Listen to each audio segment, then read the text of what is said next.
বিশ্বনবী বলছেন, যদি কোনো লোক মারা গেছে, মোরতা লোকটার জন্য বলছে না, যে লোকটা জীবিত আছে ওর জন্য বলছে। তুই যদি ওর জানাজায় গিয়ে খালি হাজরিটা দিয়ে দিস, তোর আমল নামাতে এক কিরাত নেকি লেখা হবে, একটা উহুদ পাহাড়ের সমান নেকি লেখা হবে। আর যদি দাফন কাফন কমপ্লিট করে তুই আসিস জানাজা থেকে নিয়ে, তাহলে তোকে কিরাত টাইম দেওয়া হবে, দুইটা উহুদ পাহাড়ের সমান তোকে নেকি দেওয়া হবে। এই দুটি নেকি তুই পাবি। এবার মরে গেছে কে? সীতা পাহাড়িতে মরে গেছে হাজী আব্দুল সালাম। আমি বলছি ইসলাম বলতে গেলে চল চল চল নেকি পেয়ে যাব। পাকুরওয়ালারা বলছে চল চল চল নেকি পেয়ে যাব। বৈষ্ণবডাঙ্গা বলছে চল চল চল নেকির লোভে চলে আসছে। চারিদিক থেকে নেকির লোভে ভিড় হচ্ছে। এই লোভটা কেন রসুল দিলেন? ওই মুর্দাটা জানা যায় আসলে আমি নেকি পাবো। ও জান্নাতি হতে পারে, জাহান্নামী হতে পারে। হাদিসে যদি বলে দিত জাহান্নামীদের জানাজা পড়লে নেকি পাবি না, জান্নাতীদের পড়লে পাবি, তাহলে আবার ভেজাল ছিল, ওটা জানতে হতো জাহান্নাম গেল না জান্নাত গেল। তবু বলছে ওদিকে ভেজালে তুই মাথা ভরবি না, ওদিকে তুই তাকাবি না। এটা মুসলমান মাইয়াত, মুসলমান মাইয়াত, বেনামাজি নয়, কালেমাওয়ালা নামাজি আলা মাইয়াত মরেছে, জানাজায় তুই দাঁড়িয়ে যা, তোর আমল নামাতে নেকি দিয়া হবি। লে ভেজাল। একটা লোক মরেছে সীতা পাহাড়ি থেকে, হিরণপুর থেকে 5 জন চলে এসছে, চ চ চ চ নেকি লুটে নিব, চ আখেরাতের নেকি হবে রে। লে মজা। ওরা 5 জন এসেছে, 5 দুগুণে 10 উহুদ পাহাড়িকে নিয়ে চলে গেল। ওই মুর্দা ব্যক্তিটার কি লাভ হলো? আমার প্রশ্ন, মুর্দা ব্যক্তিটার কি লাভ হলো? ও লাভের মাঝেই নাই। নেকি করেছে তো ভালো, আর গোনা করেছে তো ভালো, যা করেছে ও বুঝবে। যদি আল্লাহ রসুল একবার বলে দিত জানাজাতে যতগুলো লোক আসবে, প্রত্যেকটি লোকের মাথা পিছু এক একটা লোকের এক কিরাত করে নেকি, বা একটা করে নেকি কি এক উহুদ পাহাড় করে নেকি ওই মুর্দাকে দেয়া হবে, তাহলে আমি তো আমার বাপের মরার সময় ভাড়া করে লোক নিয়ে আসতাম, যে আমার বাপ 10-50 কোটি নেকি নিয়ে চলে যায়। কিন্তু যে যাবে জীবিত পাবে, লোক দেখাইছে জীবিতকে। আবার দেখেন জানাজার নামাজ, আল্লাহু আকবার, আল্লাহুম্মা গফির লি হাইয়িনা ওয়া মাইতিনা ওয়া শাহিদিনা ওয়া গায়িবিনা ওয়া সাগীরিনা ওয়া কাবীরিনা ওয়া যাকারিনা ওয়া উনসানা। 8 বার বললাম, আরো আছে, আমি এই 8টার কথা বলছি। আরেকবার, আল্লাহুম্মা গফির লি হাইয়িনা ওয়া মাইতিনা ওয়া শাহিদিনা ওয়া গায়িবিনা ওয়া সাগীরিনা ওয়া কাবীরিনা ওয়া যাকারিনা ওয়া উনসানা। আল্লাহুম্মা মান আহইয়াইতাহু মিন্না ফাহি আলাল ইসলাম ওয়া মান তাওফাইতাহু মিন্না ফাতাওয়াফাহু আলাল ঈমান। টোটাল 10টা কথা বললাম, আর দুটো শব্দ আছে, এখন আমি বলছি না।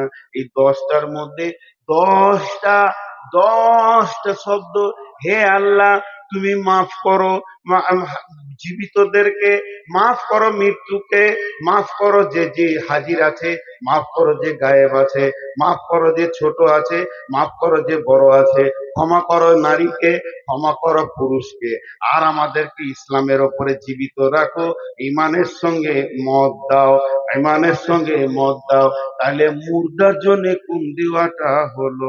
সব তো জীবিতদের জন্য হলো।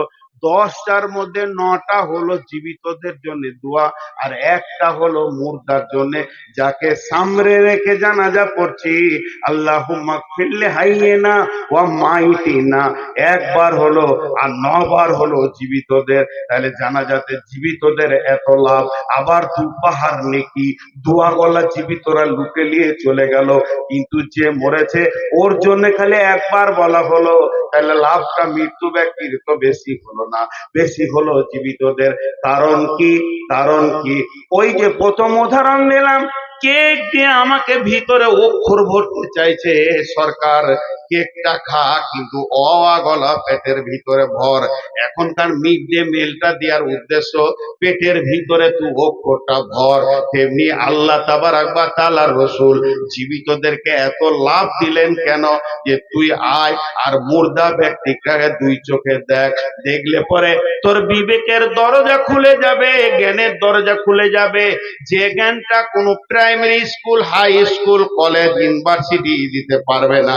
সারা পৃথিবীর যত বিদ্যালয় আছে এই জ্ঞানটা কেউ দিতে পারবে না। যে জ্ঞানটা জানাজা দিবে সেটা কি?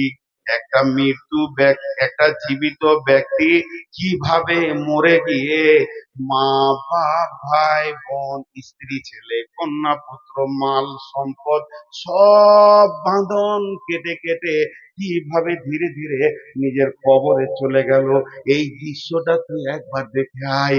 আল্লাহ রসুল বলতে চাইছে, ও আমার উম্মতের দল, লোকটা এখনই জীবিত ছিল, চায়ের দোকানে বসেছিল, এখনই মরে গেল। ওই লোকটার দিকে তুই তাকিয়ে দেখ, ওই লোকটা এখনই জীবিত ছিল। লোক বলবে আমার সঙ্গে কথা বলছে, গতকালকে আমার সঙ্গে কথা বলেছে, গত পরশু দিন একসঙ্গে পাকুড় গিয়েছিলাম। সেই লোকটা জীবিত, লোকটা মৃত্যু হয়ে সমস্ত পৃথিবীর মায়ার বাঁধন কেটে স্বামী, স্ত্রী, ছেলে, মেয়ে, বিবি, বাল বাচ্চা, জমি জায়গা, নাতি পুতা, মাল সম্পদ, বাড়ি ঘর গাড়ি, সব সম্পদের মায়া কেটে ধীরে ধীরে কি করে কবরে ঢুকলো। এই দৃশ্যটা তুই যখন দেখবি তোর তখন বিবেকের দরজা খুলে যাবে মন। আর পৃথিবীতে পাগল হয়ে থাকবো না। এখন আমাকে কবরের পুঁজি তৈরি করতে হবে।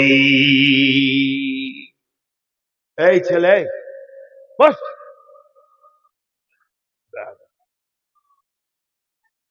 আবার মোবাইলে দেখা আছে বলবার। ছোট ছেলের হাতে অ্যান্ড্রয়েড ফোন, অবাক লাগছে।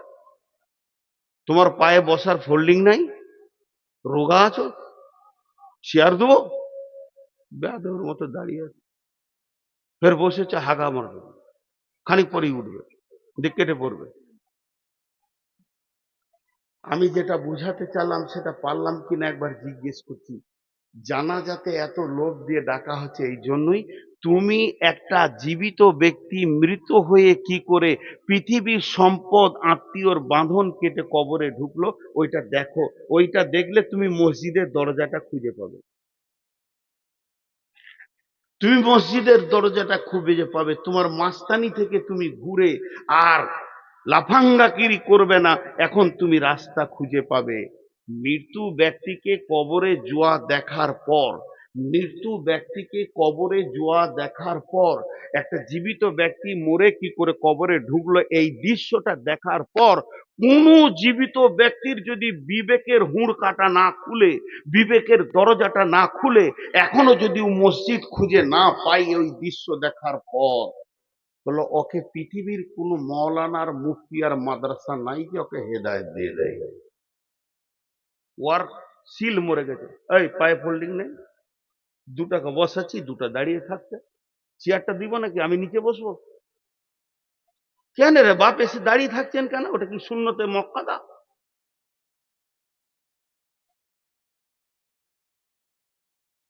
ভাইয়া খুব গুরুত্বপূর্ণ কথা,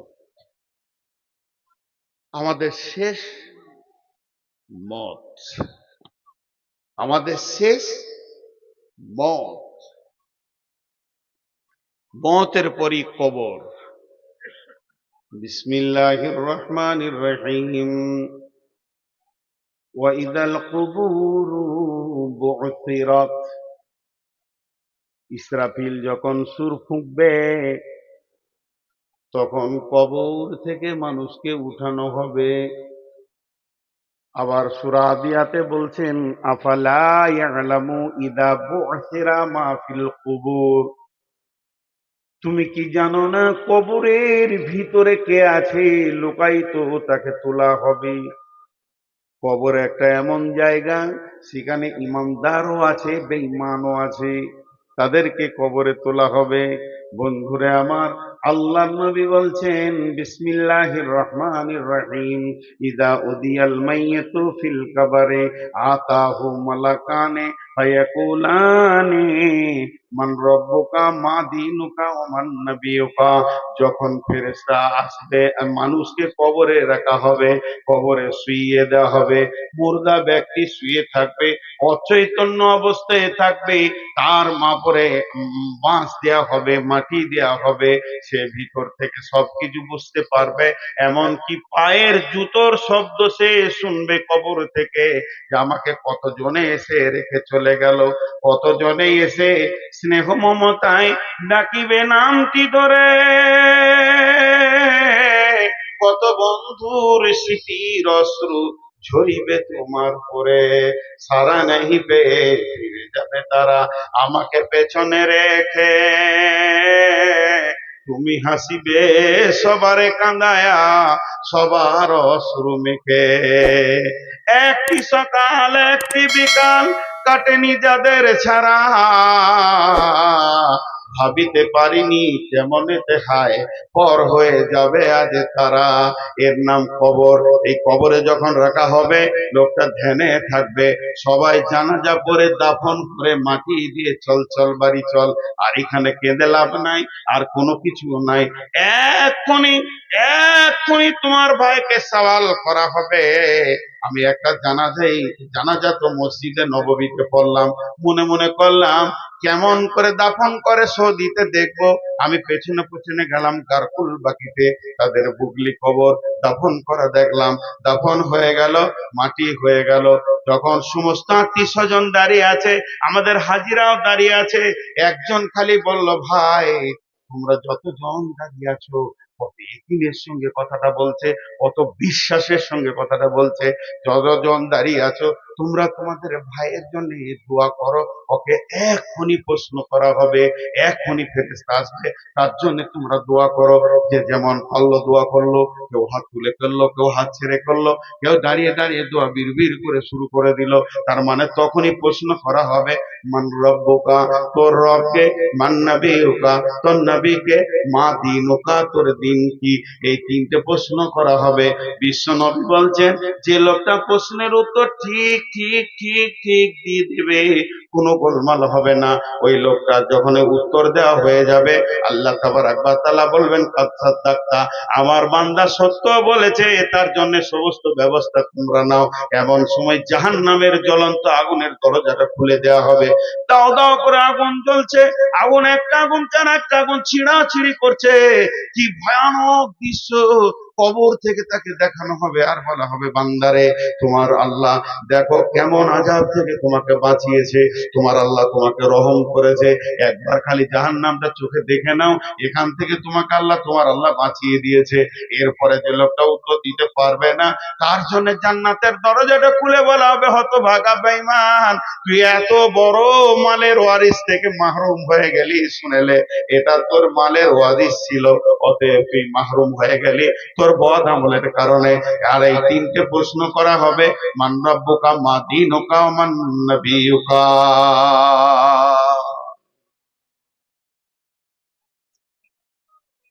কবর এমন একটা জিনিস যে মানুষের সমস্ত চেতনার দরজা খুলে দেয়। কবর এমন একটা জায়গা, আপনার সাথে কেউ থাকবে না, আপনি একা, আপনি একা, সেদিন একা। জি, কবরে আযাব হবে। মাঝে একটা কথা বলে দিচ্ছি, কবরে আযাব সত্য। বিশ্বনবী হেঁটে সাওয়ার হয়ে, ঘোড়াতে খচ্চরে সাওয়ার হয়ে যাচ্ছিলেন, দুটা কবরে আযাব চলছিল, খেজুরের ডাল নিয়ে দুটা কবরে দিলেন, আর বললেন যতদিন ডালটা না শুকাবে কিছু আযাবটা হালকা হবে, মাফ হয়ে যাবে নয়। তার মধ্যে একজন গীবত করেনেওয়ালা আর একজন পেচ্ছাবের ছিটা লেগে যেত, অত খেয়াল করতো না। আর এখনকার ছেলে পেচ্ছাব করে পানি নেই না, পেচ্ছাব করে পানি নেই না। আম্মা জানা আয়েশা রাদিয়াল্লাহু তাআলা আনহা ঘরে আছেন, বিশ্বনবী নাই, একটা ইহুদিদের মেয়ে ভিক্ষা করতে এসেছে। এই মেয়েটা হলো ইহুদিদের। আম্মা জান আয়েশাকে বলতেন, আম্মা জান আয়েশা, কিছু খাবার আছে কি? আম্মা জান আয়েশা বলছে, ঘরেতে কিছু নাই। অনেক খুঁজে আমি 2টা খেজুর পেলাম। এই 2টি খেজুর এনে ইহুদির মেয়েটার হাতে দিলাম। যখনই মেয়েটা আমার খেজুরটা পেল, আমার খেজুরটা পাওয়ার পর ওই মেয়েটি আমাকে দোয়া দিল, রে আয়েশা, আল্লাহ তোমাকে কবরের আযাব থেকে মুক্তি দান করুন। আমি অবাক হয়ে গেলাম, ই কেমন দোয়া! বিশ্বনবী যখন বাড়িতে আসলেন, আমি বললাম ঘটনাটা, ও দয়ার নবী গো, শুধুমাত্র 2টি খেজুর দিয়েছি, যার বিনিময়ে আমাকে দোয়া দিয়েছে আল্লাহ যেন কবরে আযাব থেকে তোমাকে মুক্তি দান করে। কবরে আযাব কি হবে?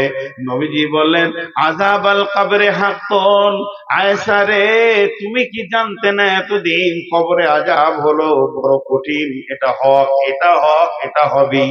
আম্মা জান আয়েশা বলছেন, এরপর থেকে আমি খুব সূক্ষ্ম ধ্যানে খেয়াল করতাম নবীজি যে দোয়াগুলো ফিস ফিস করে পড়তো, তার ভিতরে বাড়িতে যে নামাজগুলো পড়েছে, নফল পড়েছেন, সুন্নত পড়েছেন, আবার তাহাজ্জুদ পড়েছেন, রসুল যখন দোয়া পড়তেন আমি খেয়াল করে দেখেছি এমন কোন নামাজ নাই যে নামাজে তাতে সুন্নত হোক, নফল হোক, ওয়াজিব হোক, যাই হোক, তাহাজ্জুদ হোক, যে নামাজে কবরে আযাব থেকে নিজেকে মুক্তি চাননি। আল্লাহ রসুল ওই দোয়াটা আমাদের জন্য দিয়ে দিয়েছে। আমরা যখন নামাজে তাসাহুদে বসি তখন বলি, আল্লাহুম্মা ইন্নী আউযু বিকা মিন আযাবি জাহান্নাম ওয়া আউযু বিকা মিন আযাবিল কবরি ওয়া আউযু বিকা মিন ফিতনাতিল মাসিহিদ দাজ্জাল। এই দোয়াটা আমরা পড়ি। বিশ্বনবী প্রত্যেকটি নামাজের শেষে কবরের আযাব থেকে নিজেকে মুক্তি চেয়েছে।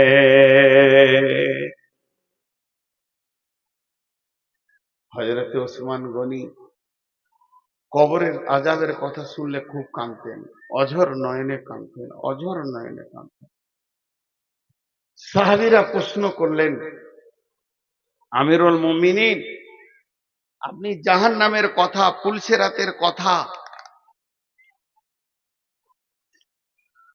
তারপরে জাহান্নামের আগুনের কথা, কঠিন আযাবের কথা শুনে যত না কাঁদেন, কবরের আযাবের কথা শুনে কেন বেশি কাঁদেন?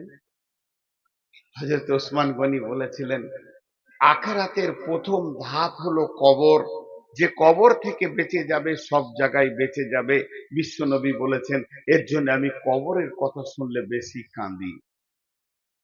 আমাদের ঈমান কত দুর্বল! এই কথাগুলো বলতে গেলে মনে হয় যেন নিজেকে খারাপ লাগছে, বলা ছেড়ে দিয়েছি। আগে খুব বলতাম, যখন ছেলে মানুষ ছিলাম, বয়স হয়নি, হাসির কথা বায়নে বলে দিয়েছি, এখন বলতে কষ্ট হয়। এটা তো হাসির মজলিস নয়, এটা কাঁদার মজলিস। এখন বয়স হয়েছে, অনুশোচনা এসেছে। এক যুগে অনুশোচনা ছিল না, তোলপাড় করার নিয়তে মানে সূচনা ছিল যে বায়নে তোলপাড় করব। কিন্তু জি না ভাই, বলতে বাধ্য হচ্ছি, আমার মন চাইছে না। এখনকার গোরস্থানে যান, একটা লাশকে কবরে রাখছে, লাশকে শোয়ানো হচ্ছে, বিসমিল্লাহি ওয়ালা মিল্লাতি রাসূলুল্লাহ সাল্লাল্লাহু আলাইহি সাল্লাম, রাসূলুল্লাহ সাল্লাল্লাহু আলাইহি সাল্লাম পড়ছি, তাকে রাখা হচ্ছে। মাইয়াতকে বলা হচ্ছে, তুমি এতদিন সিপিএম ছিলে, তৃণমূল ছিলে, কংগ্রেস ছিলে, এসোসিয়েট ছিলে, তুমি মোর্চা পার্টি ছিলে, আর কি পার্টি ছিলে, আর কি পার্টি ছিলে, সব লাত মেরে দাও। তুমি হানফি ছিলে, সাফি ছিলে, মালিকি, হাম্বলি, শিয়া, সুন্নি, কাদরানি, চিশতিয়ানি, নকশবন্দি, তোমার হাজারকে লাত মেরে ঝেড়ে দাও। এখন তোমাকে শোয়ানো হচ্ছে মিল্লাতে রসুলের উপরে, তুমি নবী মুহাম্মদের উম্মতের রুলসে তোমাকে শোয়ানো হচ্ছে, তোমার হুঁশিয়ারিতে তুমি কাজ করো। এইটা দৃশ্য চলছে। আর ওই কবরের বাঁধে যে দাঁড়িয়ে আছে মাটি দিবে, ও আর একজনের সঙ্গে ইয়ারকি মারছে, হাসছে হো হো হো করে, হাসছে। এই দৃশ্য দেখেছেন? মাটি দিতে যে হাসা, আমাকে অবাক লাগে ওই লোকগুলোকে। আমি অনেক জায়গায় বলেছি, পাকুড়ে গিয়ে দেখবেন সকালবেলা একটা খাসিকে জবাই করে ওকে উল্টা দিকে ট্যাং করে ছুড়িয়ে দিয়ে ওর চামড়াকে খালিয়ে দিয়ে অর্ধেক মাংস কেটে নিয়েছে, নাড়ি ভুড়ি ঝুলছে, খরিদ্দারকে দেখাচ্ছে স্পেশাল মাল নিবি তাই, তিনটে ফের বাঁধা আছে। আর ওই সময় যে একজন বলছে আমার বাড়িতে মেহমান আসবে, 17 কেজি মাংস লাগবে, হবে? এমনি তিনটের দিকে তাকিয়ে বলছে হয়ে যাবে রে ভাই, হয়ে যাবে। কতক্ষণ সময় লাগবে? বলছে 20 মিনিটে বানিয়ে দিচ্ছি। তখন বলছে আমি হাটে থেকে আসি, বানাও। ওই অবস্থায় ওই তিনজনাতে আমের পাত খেয়েছে, কাঁঠালের পাত খেয়েছে আর হুড়াহুড়ি করছে। ওরা জানে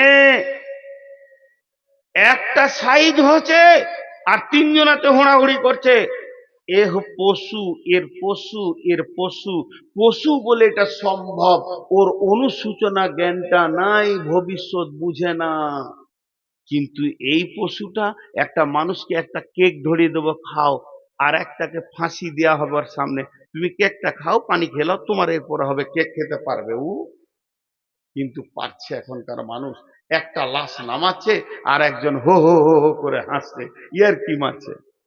বন্ধুরা আমার, কবর এমন একটা জায়গা, আল্লাহ তাবারাক ওয়া তাআলা বলছেন বিসমিল্লাহির রহমানির রহিম, আলহাকু মুত্তাকাসুর হাত্তা যুরতুমুল মাকাবির, কাল্লা সাওফা তা'লামুন সুম্মা কাল্লা সাওফা তা'লামুন, কাল্লা লাউ তা'লামুনা ইলমাল ইয়াকিন লাতারাউন্নাল জাহিম ثم لترونها عين اليقين ثم لتسألن يومئذ عن النعيم। গোটা সূরাটাকে একটা উদাহরণে ভরে দিব। উদাহরণটা শুনবেন, গোটা সূরাটা খাপে খাপে মিলে যাবে। একটা উদাহরণ দিব। আপনাদের বাড়ি সীতা পাহাড়ি, এই যে ইস্তাহারে লিখেছে সীতা পাহাড়িতে বিরাট জলসা, বিরাট ধর্মীয় জলসা, স্থান সীতা পাহাড়ি। এটা লেখা ভুল হয়েছে, সীতা পাহাড়ি মাঠ লিখতে হতো, গাঁ থেকে 3 কিলোমিটার দূরে হয়েছে না? এটা ভুল হয়েছে, সীতা পাহাড়ি মাঠ লিখতো। এখন বোস্টম ডাঙ্গালরা যদি লাঠিলে আসে, তোদের জলসা না, আমাদের ভয়ে বলতে হবে তোদেরই। অর্ধেক চলে এসছে বোস্টম ডাঙ্গার কাছে, আর বোস্টম লাগালারা ডেট খুঁজছে আমার কাছে যে একটা দিন দেন, খ্যাপা এই মাইকে জুড়ে দিলি হয়ে যেত 3টে মাইক, গোটা বোস্টম ঢাকা তোলপার হয়ে যেত। চালাক লয় বলি, ওদিকে একটা মাইক ভাড়া করে 20-25টা চোং জুড়ে দেন, বোস্টম ঢাকায় শুনেলেন, এদের খরচায় আপনাদের তেলে বেগুন ভেজে গেল। জি। তো এবার উদাহরণটা শুনেন। উদাহরণটা হচ্ছে যে আপনার এই সীতা পাহাড়ির একটা ছেলে হিরণপুরে চাকরি করে। মন দিয়ে শুনবেন, অনেকবার পাবেন, এগুলো ইউটিউবাররা তো দেয়। আবার ইউটিউবাররা থাম্বনেইল বানাবে, এবারে পাহাড় পর্বত করে দেখিয়ে দিবে। এদের কাল্লা যে কখন জ্ঞান দেবে। ইউটিউবাররা অর্ধেক বেরেন চলে গেছে, আর টোটোওয়ালাদের মাথায় বেরেনই নেই, রাস্তার মাঝে ছাড়া যাবে না ওদের। আল্লাহ যার বিবেক শেষ করে দেয়, ওকে টোটো কেনার তৌফিক দেয়। আগে ওর বিবেক শেষ, তারপরে ও টোটো কিনবে, আল্লাহকে পয়সা দেবে, যা খাগা, এই করে খাগা। মাঝে আমার এক ড্রাইভার আফসোস করে বলছে যে সরকার খালি কলকাতা এয়ারপোর্টের গেটটা আটকে রেখেছে, নাহলে ওরা ঢুকে যেত, দুবাইয়ের প্যাসেঞ্জার চাপিয়ে তো। টোটো একবার যদি এয়ারপোর্টে ঢুকতে পায় না, তো দুবাই, মরক্কো, সুদান, আমেরিকা, ইংল্যান্ডের প্যাসেঞ্জার চাপিলে বলবে তোরা খালি চুপ করে বস, 3 মিনিটে পৌঁছে দিচ্ছে। ওদের মাথাতে কিছুই নেই, ফাঁকা মাথায় টোটো চালায়। জি। তো যে কথাটা বলছি, একটা ছেলে সীতা পাহাড়ি চাকরি করে হিরণপুরে, প্রতিদিন যায় একবার, আসে একবার। এই রাস্তাটা প্রতিদিনও দুবার দেখে, দুবার দেখে, দুবার দেখে, দুবার। সকালে একবার যায়, বিকালে আসে, সকালে যায়, বিকালে আসে। 3 মাসে কবার দেখবে? 3 মাসে কবার দেখবে? 180 বার। কথা বলে না, সব চুপ করে আছে। 3 মাসে 180 বার দেখবে। এরই মাঝে ওই রোড, হাই রোডকে, এই হিরণপুর যেতে পাকুড় পার হয়ে যে ব্রিজটা আছে, ব্রিজটাকে সরকার জিসিপি দিয়ে উড়িয়ে দুই দিকে খাল করে 30 ফুট খাল করেছে, পাইলিং করে ভালো করে ব্রিজটা বানাবে, উঁচা করে যারা না ভাঙে, দিয়ে দুই দিকে রড গুলো খালি ওপর দিকে হয়ে আছে, বাকি নিচে ঢালাইটা হয়েছে, বাকি কাজ এখন বাকি আছে। তিন বন্ধুতে জালসা শুনতে গেছে মোহনপুর, মোটর সাইকেল দিয়ে, দিয়ে একজন চালাচ্ছে আর দুজন বসে আছে আর গল্প শুরু করেছে। চাকরি তো করছি রে, তুই করছিস, তুই তো স্কুলে চাকরি করছিস, আমি তো ব্যাংকে করছি, আমি তো হসপিটালে পেলাম, ভাই কেমন কি আছিস বল। বলে পাকুড়ে জায়গা নিয়েছি। তারপরে আবার বলছে হিরণপুরে জায়গা কিনেছি, ব্যাংকে এত টাকা আছে, একটা ফ্ল্যাট বাসা নিলাম, আমি অমুক জায়গায় বিয়ে করেছি, আমার বউ খুব সুন্দর, আমার শ্বশুরের ফ্যামিলি খুব সুন্দর, আমি ভালো আছি, আমার ইনকাম এত, এই টাকা পয়সা ঘর বাড়ি জমি জায়গা পুকুর বাগান, টাকা পয়সা ঘর বাড়ি জমি জায়গা পুকুর বাগান, এই তিনটে কথাতে এরা এত গভীরে চলে গেছে, মেতে গেছে। কে কত টাকা করলি, কে কত পয়সা করলি, আর গাড়ি খালি হুর করে দৌড়ছে। বলছে আমি মনে করছি যে সামনের সপ্তাহে এই কোর্টের সামনে জায়গাটা বিক্রি আছে, লিবো ভাই না দিয়ে দিয়েছি। এই বলতে বলতে তিনজন তো ভুলে গেছে যেখানে ব্রিজটা নাই, দপ করে পড়লো। তিনজনে যখন পড়লো, শুধু পড়েনি, একজন পড়ছে তো রডের উপরে সমস্ত শিখগুলো গেঁথে গেছে তিনজনকে। রাত দেড়টা, অন্ধকার রাত, বাইকটা আর এক জায়গায় পড়েছে, ভেঙে চুরমার হয়ে গেছে, তারা ওখানে রক্তস্খলন শুরু হয়ে গেছে, রক্ত বেরোতে বেরোতে বেরোতে বেরোতে তিনজন মরছে, একে অপরকে দেখছে, কেউ কারো সাহায্য করতে পারছে না। ওই রাতে আর কেউ নাই রাস্তাতে, তিনজন মরে গেল, তাদের দুনিয়ার চিন্তাটা এত বেশি ছিল, এই খালটাকে তারা ভুলে গেছিল। তাদের দুনিয়ার চিন্তাটা এত বেশি ছিল, দিনে দুবার দেখে 3 মাস ধরে দেখছে, 180 বার খালটাকে দেখেছে, তারপরও ভুলে গেছে কেন, যে তাদের মাল আর ধন আর টাকা পয়সা তাদেরকে ভুলিয়ে দিয়েছে। যে ছেলেটা প্রতিদিন দুবার দেখে, ওই আবার গাড়িটা চালাতে গিয়ে তিনজন মারা গেল, লাভ হলো না, লাভ হলো না, লাভ হলো না, লাভ হলো না, তাদের ওই দেখাটাও লাভ হলো না, তাদের অ্যাক্সিডেন্টের পরে আর বাঁচে উঠতে পারলো না, সেটাও লাভ হলো না। আল্লাহ তাবারাক ওয়া তাআলা বলছেন আল্লাহু মুত্তাকাসুর হাত্তা যুরতুমুল মাকাবির। হে পৃথিবীর মানুষ, হে এলাকার মানুষ, সীতাপাড়ি এলাকার মানুষ, হে দুনিয়ার মানুষ, তোমরা কান করে শোনো, কবরকে কতবার দেখেছো একবার অঙ্ক করে দেখো। এই মোর হাতে কুদাল ধরিয়া কঠিন মাটির তলে গাড়িয়া দিয়েছি কত সোনামুখ নয় চোখের জলে। জীবনে আমি কবরকে কতবার দেখেছি, আব্বাকে যেদিন দিয়ে এসছি কবর দেখেছি, মাকে দিয়ে এলাম কবরকে দেখলাম, দাদা দাদিকে দিতে গেলাম কবরকে দেখলাম, গায়ের 20খানা মাইয়াত হয়েছে কবরকে 20 বার দেখেছি, পাড়া আত্মীয় স্বজন নিয়ে আরো 80 বার আমি জানাজা পড়েছি। আমার জীবনে 200টা জানাজা পড়ে নিলাম, কবরকে 200 বার দেখলাম, কিন্তু আমার মাল, আমার জমি, আমার টাকা কবরের মাথাতেই উড়ে গেছে। কবরে যে আমাকে যেতে হবে এটাই আমি ভুলে গেছি। কিন্তু আজরাইল যেদিন এসে মোলাকাত বলছে তৈরি হও বন্ধু, এতদিন লোকের দেখেছি, এবার তুমি নিজে ঢুকবে, তৈরি হও। আল্লাহকুমুত তাকাসুর হাত্তা যুরতুমুল মাকাবির। ধূপ করে কবরে দিয়ে শুয়ে গেল। তাহলে কবরে প্রথমবার শোয় নাই। আমি একটা ছেলেকে বলছি এ বেয়াদবি করবি না, একবার বললাম, 2 বার বললাম, 3 বার বললাম, 4 বার বললাম, 20 বার বললাম, 50 বার বললাম, আমার গাড়িটা লাড়বি না, আমার গাড়িটা লাড়বি না, আমার গাড়িটা লাড়বি না, 80 বার বললাম, এরপরে কানে একটা পড়াত করে মেরে দিলাম। আপনি হাতটা ধরে বলতেন ছেলেটা মারতেন কেন, কি করেছে? তুমি কি জানো না ওকে আমি 80 বার বলেছি, এটা কি তোমার খেয়াল নাই? আল্লাহ বলছে তোকে কি আমি হঠাৎ টেনে নিয়েছি নাকি? তোকে আমি হঠাৎ কবরে ভরেছি, এটা কোনোদিন বলবি না। অঙ্ক করে দেখ গা, তোকে যখন জীবিত ছিলি তোকে কতবার আমি কবর দেখিয়েছি। আমার নবীকে দিয়ে কবরের পাশে গেলে নেকি হয় এটা আমি বলেছি। আমার নবীকে দিয়ে তোর জানাজার নেকি করে দিয়ে তোকে আবার কবরের কাছে এনে কতবার কবর দেখিয়েছি, তোকে আমি অঙ্ক করে বলে দিব। আমি আল্লাহ তোকে হঠাৎ কবরে ভরিনি। তোকে না হলেও 200 বার জীবনে, তোকে 50 বছরের জীবনে তোকে 200 বার কবরে এনেছি, আর কবরকে দেখিয়েছি, আর কবরে শোয়াতে দেখিয়েছি। এটা দেখার পরও তোর দরজাটা তালা মারা ছিল, তোর বিবেকের দরজা খুলছিল না, তোর মিজাজ মসজিদের দরজার দিকে দিয়েছে না, তোর মিজাজ রোজার দিকে দিয়েছে না, তোর মিজাজ তাস লুডু দাবা জুয়া সুদ লুচ্চালা ফাঙ্গারি ছাড়ছে না, তোর মিজাজ পর্দা হতে বলছে না, বেপর্দা হয়ে ঘুরছে। আমার তো দোষ নাই, তোকে আমি প্রথম কবরে আনি নাই। এরপরে তুই কবরে আসবি, তখন নিজের চোখে আযাব দেখবি। সাদ বিন আক্কাস রাদিয়াল্লাহু তাআলা আনহু, যার জানা যায় 70,000 ফেরেশতা এসেছিল, তার কবরে পিছানি হয়েছে।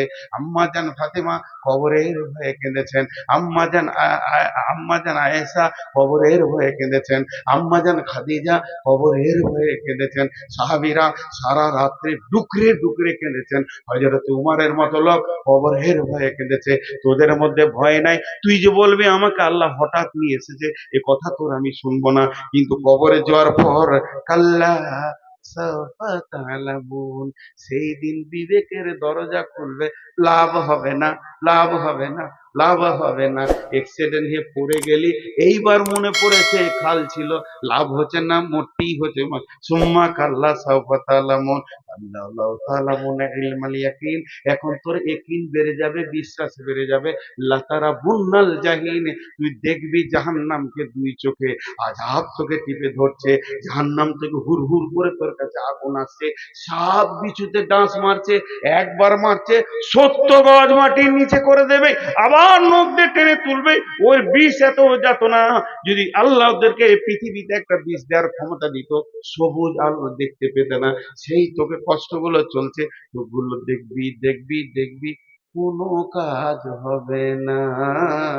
তোকে বহুবার কবর দেখিয়ে তোর বিবেকের দরজাটা হুড়কা লেগেছিল, তা খুলে দিতে পারিনি রে বান্দা, এর নাম কবর। বুড়াকার কত বকা দেবে? 12টা বেজে গেছে। না না না, আমার 12টা বেজেছে, ঘড়ির 12টা বাজবে, ওটা আমি কেন বলবো? হুম, জি। একটা গল্প শোনাই, রাতে তো কাহানি শোনাই সবাই। হয়তো 4 জন পালালো, ওরা 4 জন বলছে তোর 12টা বাজলো না, বলে আমাদের বেজেছে, তুই থাক আর তোর বাপ থাকুক।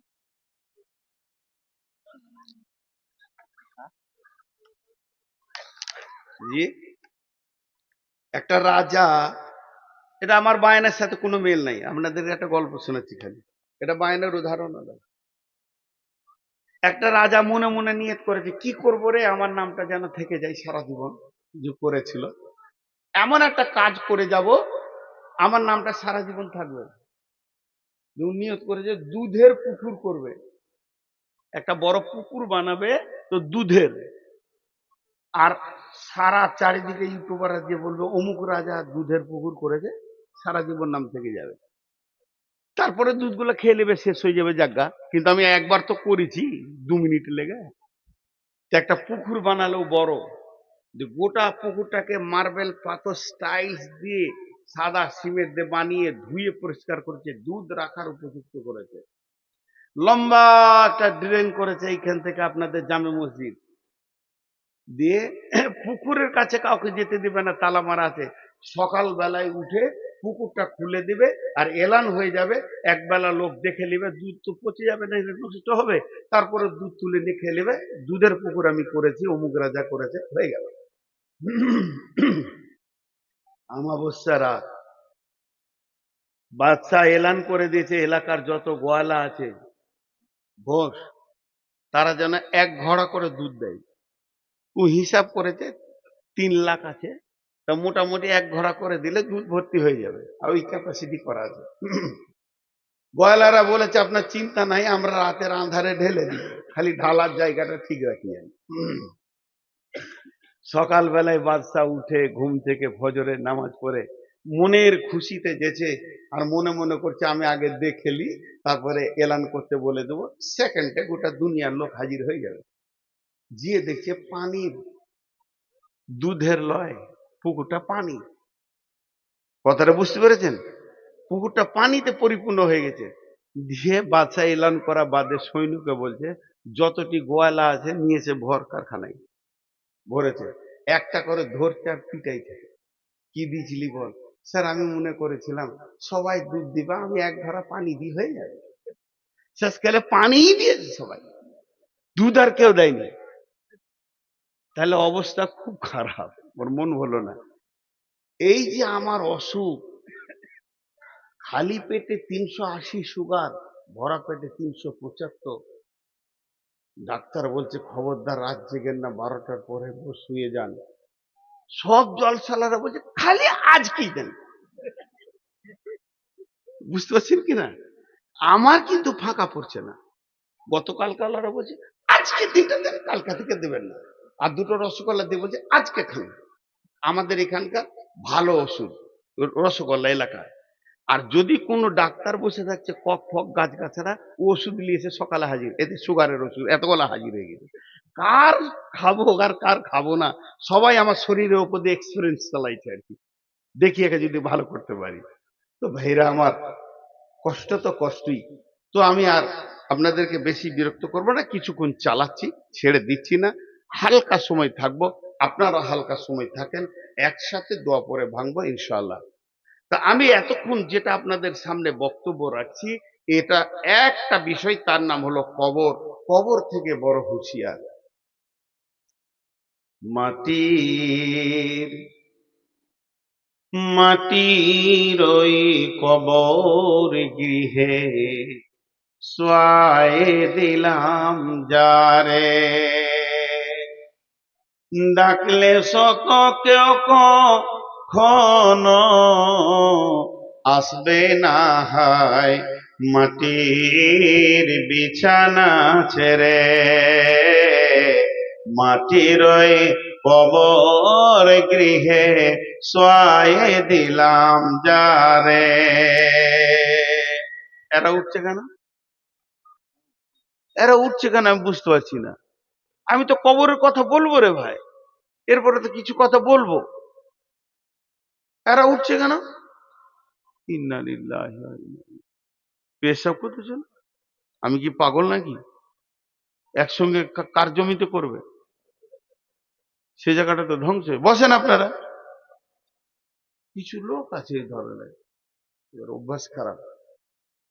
নবী রাসূল সাহাবা ইমাম, নবী রাসূল সাহাবা ইমাম, আল্লাহর ওলি যত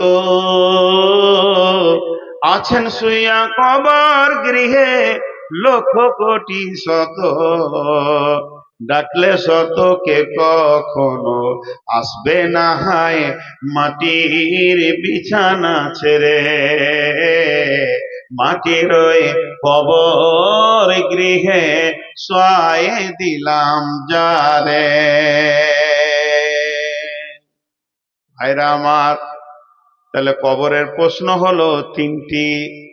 এই প্রশ্ন 3টির কথা আপনাদের সামনে একবার বলবো।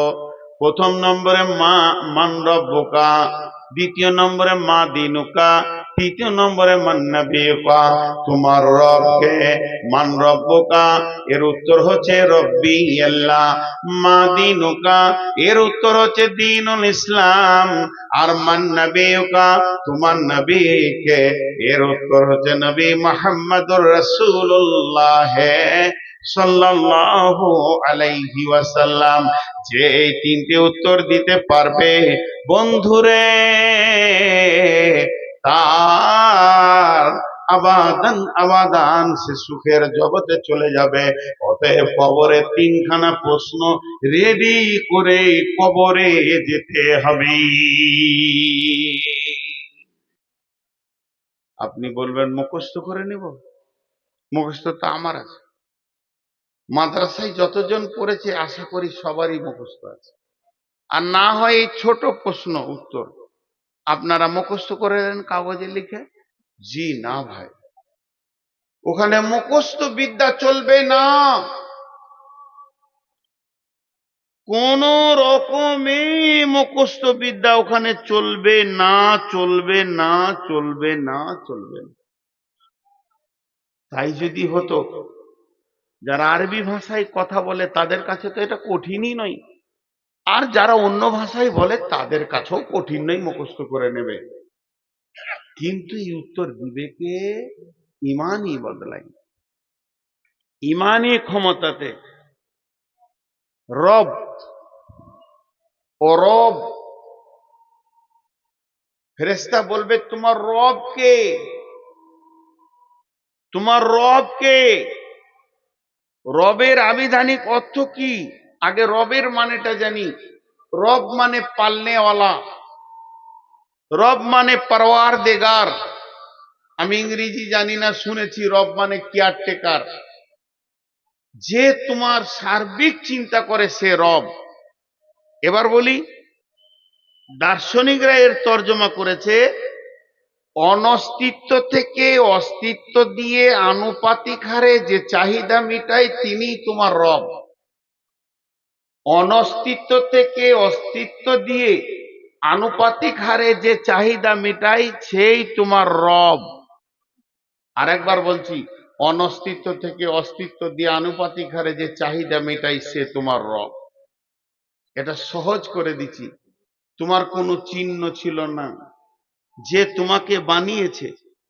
তোমার কোনো চিহ্ন ছিল না, যে তোমাকে বানিয়েছে। বানিয়ে তোমার খাওয়া দাওয়া সুখ দুঃখ সব চিন্তা তার হাতে আছে, সে তোমার রব। তোমার খাওয়া দাওয়া সুখ দুঃখ সব চিন্তা যার হাতে আছে সে তোমার রব। এবার এখানে মজাটা দেখেন, রব রব ও রব, এত কেন স্ট্রেস নিয়ে বলছি, একটু ধৈর্য ধরেন।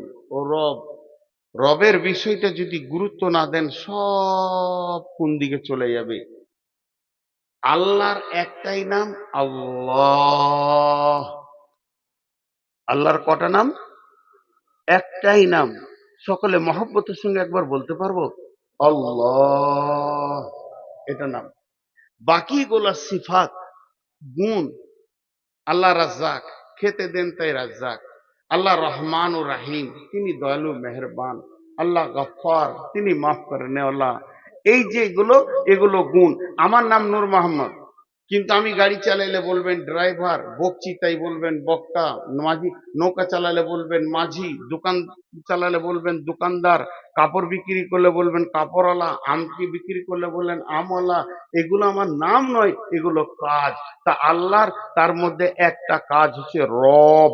রব মানে সারা বিশ্বকে তিনি পালনেওয়ালা, ওনার নাম আল্লাহ। তাহলে বিশ্বকে পালনেওয়ালা কে? আল্লাহ। জোরে বলেন, বিশ্বকে পালনেওয়ালা কে? আল্লাহ। এবার আমি জিজ্ঞেস করছি, তোমাকে পালনেওয়ালা কে? আল্লাহ। তো ও ফেরেশতা এটা আরবিতে বলবে, মান রব্বুকা, তোমাকে কে পেলেছিল, তোমাকে কে সুখ দুঃখে ছিল, তোমার সব দিকটা কে লক্ষ্য করেছে? উত্তর হবে আল্লাহ। বুঝে এলো? এবার দেখেন, আল্লাহ তাবারাক ওয়া তাআলা যেদিন সমস্ত মানুষকে জন্ম দিলেন, হযরত আদম আলাইহিস সালামকে সৃষ্টি করার পর আদমের পিঠে এমনি হাত রাখলেন। হাত রাখার পর ঝুরঝুর করে বালুর মতো পড়লো।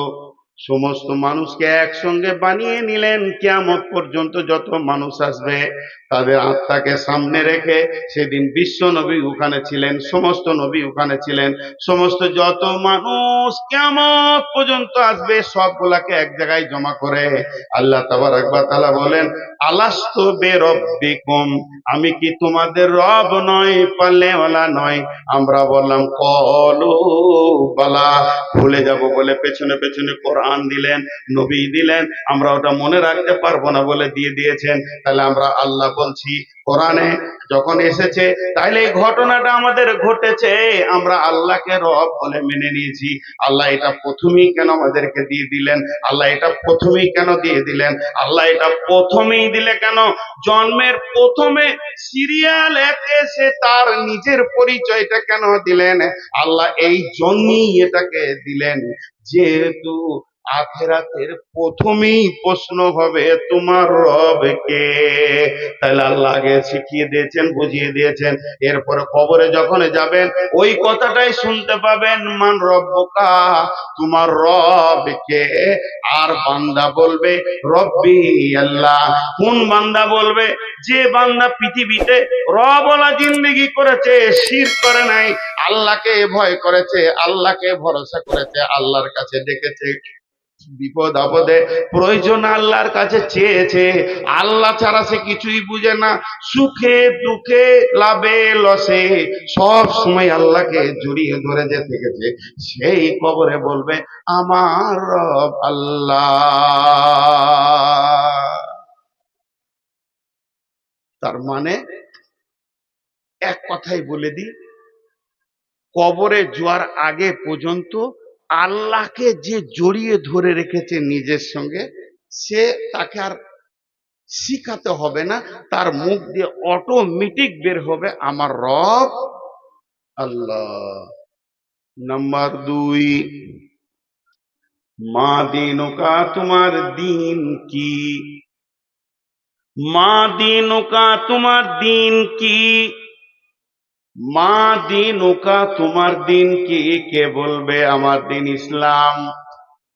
যে ইসলামের আইন যেগুলো আছে, ইসলামের নিয়ম যেগুলো আছে, সমস্ত আইন নিয়ম কানুনকে যে দুনিয়াতে মেনে চলেছে, ইসলামের আইনকে যে মানে ছেড়ে দেয় নাই, ইসলামের নিয়মকে যে ছেড়ে দেয়নি, ইসলাম যা বলেছে তার উপরে চলেছে, নিজেকে ইসলামের গণ্ডির ভিতরে রেখেছে, কোরআনের আয়াতের ভিতরে রেখেছে, হাদিসের ভিতরে রেখেছে, যার আকীদা মজবুত আছে, যে নিজেকে এক পা পদস্খলন করেনি, ইসলামের বাইরে এসে যায়নি, তার মন চায়নি, ভুলবশত চলে গেছে, তোবা করেছে, ইসলামের আইন কানুন, ইসলাম বলেছে মদ খাবি না, মদ খায়নি, ইসলাম বলেছে জুয়া খেলবি না, তো জুয়া খেলেনি, ইসলাম বলেছে নামাজ পড়, তো নামাজ পড়েছে, ইসলাম বলেছে রোজা রাখ, রোজা রেখেছে।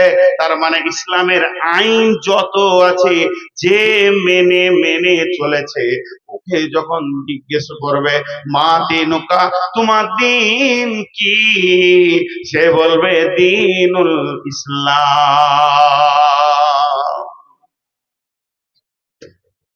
জি ভাই, কোরআনের একটা আইন আছে, কোরআনের ভিতরে একটা আইন আছে। একটু বুঝানোর জন্য বলি, আপনাদের কতটা এলাকায় এরকম লোক আছে কিনা একটু হানা বলবেন। আমি জীবদ্দশায় অনেক লোক আছে বেটিকে বাদ দিয়ে বেটার নামে লিখে দিলে জমি জায়গা। এমন আছে 4টা বেটা, সব বেটাকে বাদ দিয়ে ছোটটাকে দিয়ে দিলে ডিহবাড়ি। এই লোক আপনাদের এলাকায় আছে? জোরে বলেন আছে? আছে। ও কি ইসলাম মেনে নিতে পেরেছে? আপনি বলেন মেনে নিতে পেরেছে? পারেনি। ও যদি ইসলাম মানতো, চুপচাপ থাকতো, মাল আমার নয়, মাল আল্লাহর, আমাকে রাখাল বানিয়েছে তাই আমি রেখেছি, আমি মরবো, আমার কোরআন ফয়সালা দিবে কে লিবি কতটা, ঝামেলা শেষ।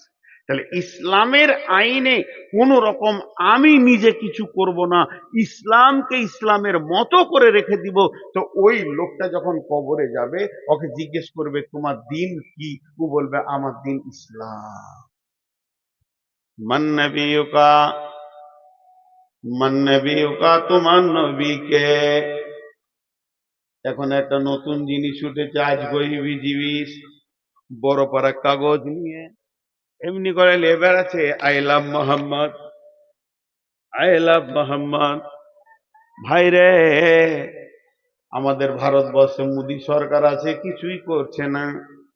যদি এখন উমার ফারুক থাকতো, সবটিকে পিঠে লাল করে দিত। আই লাভ মোহাম্মদ বলা, যতগুলো আই লাভ মোহাম্মদ নিয়ে দৌড়ছে, একটার মুখে দাঁড়িয়ে নাই। মোহাম্মদ সাল্লাল্লাহু আলাইহি সাল্লামকে চেঁচে ফেলে দিয়েছে, মুখে দাবি করছে আই লাভ মোহাম্মদ। চলবে না বন্ধুরে, চলবে না, চলবে না, চলবে না। তার কারণ আমার বডিতে নবী মুহাম্মদ সাল্লাল্লাহু আলাইহি সাল্লাম থাকবে, তবে আমি বলবো আই লাভ মোহাম্মদ। আমার এই দাড়িটা, এটা কার কাছে পেয়েছি? এটা আমি রেখেছি। এটা কার কাছে পেয়েছি? আমি নবী মুহাম্মদ সাল্লাল্লাহু আলাইহি সাল্লামের কাছ থেকে পেয়েছি। এই যে দাড়িগুলো কটা হালকা হয়ে ছোট হয়ে গেছে, আমি কাটতে পারছি না কেন? আমি নবী মুহাম্মদ সাল্লাল্লাহু আলাইহি সাল্লামকে ভালোবাসি, তিনি আমাকে পারমিশন দেয়নি, তাই আমি কাটিনি। আমি বলবো মুহাম্মদ সাল্লাল্লাহু আলাইহি সাল্লামকে ভালোবাসি, শুধু মুখে বললে হবে না। একটা ছেলে ছিল মদিনাতে, ওর নাম ছিল খোরাইম। খোরাইম, খোরাইম। আল্লাহ রসুল একদিন মসজিদে নববীতে বসে বসে বসে বসে আলোচনা করতে করতে করতে করতে মদিনার কোন ছেলেটা কেমন, কোন ছেলেটা ভালো, কোন ছেলেটা নেককার, কোন ছেলেটা নামাজি পরহেজগার, বলতে বলতে নবীজি খোরাইমের নাম করলো। খোরাইম খুব ভালো ছেলে, ঠিক টাইমে টাইমে নামাজ পড়ে, খুব সুন্দর ইবাদত করে। খালি দুটো জিনিস ওর খারাপ, লম্বা চুল রেখেছে, মাস্তানি চুল, আর টাকনুর নিচে কাপড় পরে। এই দুটো যদি ভালো হয়ে যেত, তাহলে ওই ছেলেটা অনেক ভালো। ওই সাহাবিটা যে শুনেছে রসুল বলছেন খোরাইম ভালো, খালি দুটি কাজ ওর খারাপ। স্বয়ং ঘুরতে ঘুরতে একদিন খোরাইমের সঙ্গে দেখা হয়ে গেল। যখনই দেখা হয়ে গেল, খোরাইমকে বলছে, খোরাইম রে, তোর ব্যাপারে রসুল মসজিদে নববীতে আলোচনা করছিল। এইদিকে ধ্যান দেন, এইদিকে ধ্যান দেন। আজাজিল শয়তান এসছে এখন। যখন কথা দামি হবে, জেনে নেন আজাজিল শয়তান এসছে। আর ওই যে লাফাঙ্গার গুলো আছে, ওর এজেন্ট। প্রতি জালসায় ওরা যাবে আর ঝগড়া বাঁধাবে, দিয়ে একটা হইচই করবে। আল্লাহ রস্তে হাতগুলো ধরে বলছি, লাফাঙ্গারদের দিকে মাথা দিবেন না, এইদিকে ধ্যান দেন। খোরাইম রে, খোরাইম বলে কি? আরে মসজিদে নববীতে বসে বসে রসুল তোর ব্যাপারে বলছে ভালো ছেলে। ওর কলজেটা বড় হয়ে গেল। হ্যাঁ, ঠিকই নাকি বলছিল? হ্যাঁ, তোর নাম ধরে বলছে তুই ভালো। খালি আল্লাহ রসুল বলছে দুটো জিনিস ওর খারাপ। তোর মুখটা ঝুসে গেল, খুশি যতটা হলো ঝুসে। কি খারাপ বলছে? বলছে তুই টাকনুর নিচে কাপড় পরিস, আর ওই যে চুল রেখেছিস মাস্তানি, যেটা সুন্নত নয়। আমার রসুল এই দুটো অপছন্দ করেছে। খোরাইমান নাপিত খানা গেল না, বাড়িতে গিয়ে নিজের মাথার চুলকে নিজে ধরছে আর চাকু দিয়ে আর কাটছে। বলছে, ওরে চুল রে, তোর মতো চুলকে আমি রাখবো না, যেহেতু আমার রসুল নারাজ হয়ে গেছে, এ চুল আমি রাখতে পারি না। নিজের কাপড়টাকে তেমনি করে চাকু দিয়ে কেটে ফেরে চুলে ফেলে দিল। তুই কাপড় আমার রসুলকে নারাজ করে দিয়েছিস। এই লোকটা কবরে বলবে, মান নবিয়ুকা, নবী মুহাম্মদুর রাসূলুল্লাহ। খালি মুখে লয়। আমাদের দেশে, পশ্চিমবঙ্গের নাম বলবো না, একটা জায়গা আছে যেখানে জালসাতে কাওয়ালি হয়। জালসাতে কাওয়ালি হয়, মালটা বিরেলি মাল ওর আর কি। আমিও গেছি ওই এলাকায় দুবার জালসা করতে, আর যাই না এখন। তো একটা বক্তা উঠবে, একটা কোয়ালি হবে। তো বক্তাকে বসিয়ে দিয়েছে, আর এখানে কোয়ালি হচ্ছে। খুব টানানা টানানা, খুব মজবুত লেগে গেছে। এবার কোয়ালিওয়ালা সুর লিছে, সুর লিতে লিতে কি বলছে দেখেন। जिसके दिल में आ जिसके दिल में जिसके दिल में मोहब्बत रसूल नहीं, वो मोमिन नहीं, मोमिन नहीं, मोमिन नहीं। কথাটা সত্য। যার দিলে রসুলের মহব্বত নাই ও কোনোদিন মমিন হতে পারে না। আর নিজের থেকে, নিজের মা বাপ ভাই বোন এবং নিজের জান থেকে রসুলকে ভালোবাসতে হবে। বিশ্বনবী বলেন, উমার রে, তুমি কি তোমার নিজের থেকে আমাকে ভালোবাসো? উমার বললেন না। রসুল বলেন, এখন তুমি কামেল মমিন হতে পারোনি, তোমার ইমান পাকা হয়নি। হযরত উমার দেখলেন না, আমি না বুঝে বলে ফেলেছি, কিন্তু আসলে আমার জান থাকতে রসুলের জানকে কাউকে নিতে দিব না। বলে, হুজুর ওটা ইমোশনাল বলে দিয়েছি, এখন আমি বুঝে বলছি, আমার জান থেকে আমি ভালোবাসি। নবীজি বললেন, তুমি কামেল মুমিন হয়েছো। জঙ্গে খন্দকে আল্লাহ রসুল তাবুর গায়ে আছে, হযরতে সাদ রাদিয়াল্লাহু তাআলা আনহু এতগুলো তলোয়ার নিয়ে ঝানক করে রেখেছে আঁধারে। রসুল বলছে, শব্দটা উঠলো যে, এবারে অতগুলো তলোয়ার রসুলের তাবুর পাশে হযরতে সাদ রাখলেন। আর আল্লাহ নবী আঁধারে ঝড় বৃষ্টিতে দেখতে পায়নি, তবে নবীজি আইডিয়া করে বলছে, কে সাদ নাকি? হযরতে সাদ বলেন, ইয়া রাসূলুল্লাহ, আমি সাদ এসেছি, আমি তলোয়ার নিয়ে হাজির হয়ে গেছি। বলে, একে এত রাত্রিতে কেন? বললেন, আমার মতো সাদের লাখো প্রাণ থেকে একটা নবী মুহাম্মদের প্রাণের দাম অনেক বেশি, তাই আমি তলোয়ার নিয়ে এসেছি, আপনাকে সারা রাত পাহারা দিব। হযরতে হযরতে তালহা রাদিয়াল্লাহু তাআলা আনহু যখন উহুদের প্রান্তে দেখলে রসুলকে লক্ষ্য করে তীর আসছে, একাই বুকে 180টা তীরকে গ্রহণ করেছিলেন আর রসুলকে তীর থেকে বাঁচিয়েছিলেন। এর জন্য যার দিলে রসুলের মহব্বত নাই ও মুমিন হতে পারে না। কোয়ালিতে ঠিকই বলেছে, ঠিকই বলেছে, একবারে ঠিক বলেছে। কিন্তু যে মৌলবি সাহেব বসে আছে ওর পরে বায়ান করবে, ওর কলজেটা জ্বলছে ওর কথা শুনে। যে সভাপতি বলছে এরপরে নূর মোহাম্মদ এলো, তো লোক তো জানে যে নূর মোহাম্মদ উঠেছে মানে কোয়ালি বলবে না, প্রথমেই বলবে আসসালামু আলাইকুম, দিয়ে বলবে আলহামদুলিল্লাহ নাহমাদুহু ওয়া নাস্তাইনুহু ওয়া নাস্তাগফিরুহু। যখনই বলেছে অমুক মৌলানা এলো, তো মাইকে সালামও দেয়নি, নাহমাদুহু বলছে না, মৌলবি সাহেব বলছে লোক বলছে ইও কোয়ালি করবে নাকি রে? ওর কোল যে জ্বলে আছে তা কি করে? বলছে আমারও 2 লাইন শুনতে হবে রে ভাই। आ जिसके दिल में मोहब्बत रसूल नहीं वो मोमिन नहीं, बात तो सही, मगर मेरी कवाली तो सुनो। जिसके दिल में जिसके दिल में जिसके दिल में मोहब्बत रसूल होगा, जिसके दिल में मोहब्बत रसूल होगा, उसके चेहरे पे पता चलेगा, पता चलेगा, पता चलेगा। শালা কোয়ালিওয়ালা এক ওয়াক্ত নামাজ পড়েনি, দাড়ি চেয়েছে কোয়ালি করতে এসেছে, বলছে মহব্বত রসুল। একে ঝাঁটা মারার কেউ আছে? একে ঝাঁটা মারার কেউ আছে? বন্ধুরা আমার, শরীরে বডিতে রসুলকে আনতে হবে। কিয়ামতের মাঠে যখন আল্লাহ বলবেন উজিয়াল কিতাব ওয়াজিয়া বিন নাবিয়িন ওয়া শুহাদা, হে হাসরবাসীরে, আমি আমলনামা রেডি করেছি, তুমি এসো, তোমার সাক্ষী নিয়ে এসো, নবীকে সঙ্গে করে নিয়ে এসো। জান্নাতি ব্যক্তিটা গিয়ে বলবে, আল্লাহ আমাকে জান্নাতের সার্টিফিকেট দেন। আল্লাহ বলবে, কই রে তোর নবী? আল্লাহকে তখন বলবে, আল্লাহ আপনি কুদরতের চোখ দিয়ে দেখেন, আপনার নবীকে আমি সঙ্গে করে নিয়ে এসেছি।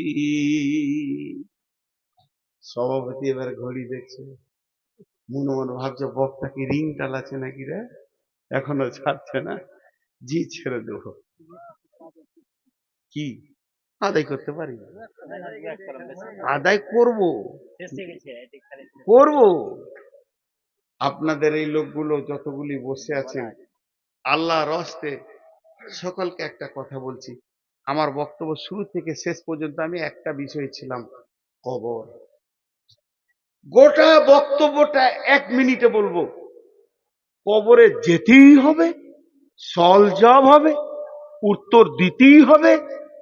কবর একটা এমন যাঁচের জায়গা যেখানে আপনাকে চেক করে ছানবিন করে আপনার ইমানের সমস্ত কিছু চুন চুন করে বের করে নেবে, তারপরে পরপরে আপনার রাস্তা দেখিয়ে দিবে জান্নাত না জাহান্নাম। এই কবর হলো একটা জান্নাতের সুলঙ্গ, জান্নাতের টুকরো, আর জাহান্নামের সুলঙ্গ, জাহান্নামের গর্ত। এই জিনিসটা আমাদেরকে ভাবতে হবে। তাই কবরের জন্য বারবার রসুল জানাজার কথা বলেছেন, তোমরা জানাজায় যাও, জানাজায় নেকি নাও, নেকি নাও। কবরের জিয়ারতের করা আছে। এখন তো কবর জিয়ারত আমরা ছেড়ে দিয়েছি। কবর জিয়ারত করলে আমি যদি আমার বাপের কবরকে যাই আর ঘরে দোয়া করি, আমার বাপের জন্য একই ব্যাপার। আমি যদি এখান থেকে দোয়া করি, আল্লাহ আমার বাপের কবরটাকে জান্নাতুল ফেরদৌস বানাও, আমার মায়ের কবরটা জান্নাতুল ফেরদৌস বানাও, যে নেকিটা পাবে কবরের পাশে গেলে ওই নেকিটাই পাবে। তাহলে মুর্দার লাভ নাই, কিন্তু যে ব্যক্তি জীবিত লাভ আছে। কবর দেখলে হৃদয়টা ভয় হবে, গর্তগুলো দেখলে আমাকেও এখানে আসতে হবে, এই আক্কেলটা খুলবে। এর জন্য মাঝে মাঝে কবর যাওয়া ভালো। টাকা নিয়ে দুনিয়া সফর করলাম, কিন্তু একবার কবর সফর করলাম না। আমাদের দুটি কাল, একটা ইহকাল, একটা পরকাল। আমি আজকে ইহকালের কিছুই বলবো না, পরকালের দিকে চলে যাব। পরকালের তিনটি স্তর, তিনটে ধাপ। মরার পরে আমাদের তিন জায়গা, একটা জায়গা নয়। আমাদেরকে স্থানান্তরিত করা হবে তিন জায়গায় মরার পর। প্রথমটা হলো কবর, আলামে বারজাক। দ্বিতীয়টা হলো হাসর, অর্থাৎ কিয়ামতের ময়দান। তৃতীয়টা হলো জান্নাত কিংবা জাহান্নাম, দুটোর মধ্যে একটা রিজাল্ট আসবে। তো প্রথমটাই হলো কবর। কবর হচ্ছে জান্নাতের টুকরো কিংবা জাহান্নামের গর্ত। কবর হচ্ছে জান্নাত জাহান্নাম যাওয়ার সুলঙ্গ পথ, একে কবর বলা হয়েছে। কবরে সবাই যাবে না, কবরে সবাই যাবে না। কাউকে জ্বালিয়ে দেবে, পুড়িয়ে দেবে, কাউকে হাঙ্গরে খেয়ে নেবে, গুম হয়ে যাবে, কোথা হারিয়ে যাবে, মরে যাবে। কিন্তু আলামে বারজাখে সবাই যাবে, হিন্দু হলো। আলামে বারজাখটা হচ্ছে মরার পরে প্রথম জীবনটা, নাম আলামে বারজাখ। মরার পরে প্রথম সময়টা নাম আলামে বারজাখ। যে প্রশ্নটা করা হবে, তোমার রব কে, তোমার দিন কি, তোমার নবী কে, এই প্রশ্নটা পৃথিবীর 100-তে 100 মানুষকে করা হবে। তাতে মুসলিম হোক, নন মুসলিম হোক, কবরস্থ হোক, হাঙ্গরে গিলে দেখ, পচে যাক, বস্তায় বন্দি করে পুঁতে দেওয়া হোক, খালে পুঁতে দেওয়া হোক, মার্ডার করে হারিয়ে দেওয়া হোক, যে কোনো প্রান্তে যেখানেই যাবে, মরার পরে এই তিনটে প্রশ্নের সম্মুখীন হবে। এর থেকে কেউ বাঁচতে পারবে না। কিয়ামতের মাঠে ওঠার পর জান্নাত জাহান্নামের সেকশন আছে, সেকশন। জান্নাতের সেকশন আছে, জাহান্নামেরও সেকশন আছে। সেকশন কি? গুনাহগার জান্নাতে যাবে না, নেককার জাহান্নামে যাবে না। তার মানে সব লোক জাহান্নাম যাবে না, সব লোক জান্নাত যাবে না। সারা পৃথিবীর চিন্তা মাথা থেকে উড়িয়ে দেন। আজকের জালসাতে যতগুলো নারী পুরুষ আমরা বসে আছি, সবগুলোই জাহান্নাম যাবে না, সবগুলোই জান্নাত যাবে না। এর মধ্যে কেউ জান্নাত, কেউ জাহান্নাম, বিভাজন হয়ে যাবে। কিন্তু কবর এমন একটা জায়গা, সবগুলোকেই আলামে বারজাকে যেতে হবে, সওয়ালের সম্মুখীন হতে হবে। তাতে সে নেককার, বদকার, নামাজি, বেনামাজি, মাতাল, চোর, লুচ্চা, লাফাঙ্গার, পরেশগার, দিনদার, তেলাওয়াত করনেওয়ালা, জিকির করনেওয়ালা, মওতের হাত থেকে যেমন রেহাই পাবে না, কবরের প্রশ্ন থেকে কেউ রেহাই পাবে না। আল্লাহ তাবারক ওয়া তাআলা একটা বলিষ্ঠ কথা বলছে, বলিষ্ঠ কথা। এইটাকে খুব উচ্চ বাংলায় বলা যাবে বিড়ম্বনা। বিড়ম্বনা, বিড়ম্বনা। এই ভাষাটা, এই শব্দটা যদি কেউ বুঝতে পেরেছেন ভালো, আর নাহলে ব্যাখ্যা করব একটু বুঝতে পারলে আরো ভালো। বিড়ম্বনা, মন চাই চাই না চাই, মন বলুক চাই না বলুক, দিল ঠিক থাক চাই না থাক, বিড়ম্বনা ওটা তোমাকে মানতেই হবে। এর নাম বিড়ম্বনা। একটু উদাহরণ দিচ্ছি, একটু উদাহরণ দিচ্ছি, উদাহরণটা বুঝবেন।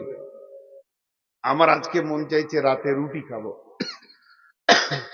আবু বাকরকে বললাম আমাকে রুটি দাও, বলছে রুটি নেই, সীতা পাহারায় তো রুটি নেই, মন চাইছে না তাও ভাত খেতে হচ্ছে। এর নাম বিড়ম্বনা। মন চাইছে না তাও ভাত খেতে হচ্ছে, একে বলে বিড়ম্বনা। কিন্তু এর আবার রাস্তা আছে, তোর খাবো না, উঠে চলে যাব, পাকুর রুটি খেয়ে চলে আসবো। কিন্তু কিছু জায়গায় মন না চাইলেও বিড়ম্বনা মানতে হবে। যেমন একটা বলি, আল্লাহর অনেকগুলো আছে, তার মধ্যে একটা বলছি, এই যে আমার কালো দাড়িটা সাদা হচ্ছে, আমার মন চাইছে না কিন্তু উপায় নেই। আমার চোখের দৃষ্টি কমেছে, একদিন আমি বিনা চশমায় দুনিয়া করেছি, এখন কোরআন শরীফ হাতে নিলে আগে চশমা নিতে হয়, উপায় নেই। আমার মন চাইছে না। অনেক আবার কালি দিয়ে দিয়ে কালো করছে, ফের এইখানে সাদা বের হতে শুরু করেছে, এবার কি করবে? ও তো আরো দেখে মনে হচ্ছে যে চিড়িয়াখানা শিম্পাঞ্জি, এই দাঁটা গোটাই কালো, এখানে এটাকে বলে বিড়ম্বনা। তেমনি আমার হাত পা দুর্বল হচ্ছে, আমার মন চাইছে না কিন্তু হবেই, এটা আল্লাহ সিস্টেমেট করে দিয়েছে। তার মানে কবরে যাওয়ার আগে এই স্টপেজ গুলো দেখতে পাওয়া যাবে যে আমি কবরের দিকে যাচ্ছি। যদি আপনাকে বলি যে আমার গাঁ যাবেন, আপনারা আমার বাড়ি বেড়াতে যাবেন, আমার উদাহরণগুলো খুব মন দিয়ে শুনবেন।